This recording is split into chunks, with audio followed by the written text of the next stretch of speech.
In today's video, I'm going to teach you how to add a clickable link button in Canva.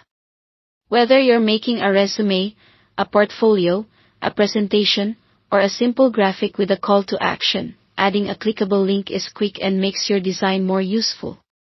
First, open Canva and head into the design you want to work on. If you're creating a button, remember that most Canva buttons are just text placed on top of a shape. You don't need anything fancy, making the text itself clickable will do the job. Click on the text box you want to link, or highlight just the specific words you want to make clickable.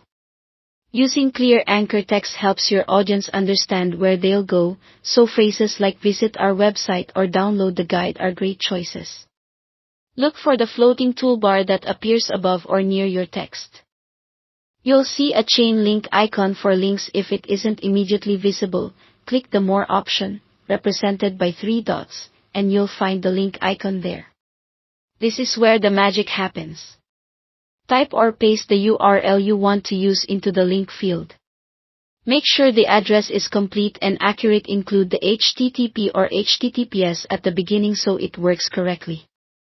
If your workflow involves linking within Canva, you can also choose from available pages or designs shown in the options, which is helpful for interactive documents or multi-page projects. Keep your links clean and double-check for extra spaces or typos before moving on. When you're ready, click Apply or Done, or simply press Enter on your keyboard. Your text is now linked. The styling of the text won't change drastically unless your theme or brand kit specifies it, so if you want it to look like a button, you can keep it bold, high contrast, and centered on a shape for clarity. If you need multiple links, repeat the same process for each text item. Keeping your links consistent in style and language helps your audience navigate smoothly. And that's all there is to it. You've added a clickable link in Canva, ready to guide viewers exactly where you want them to go. Thanks for watching.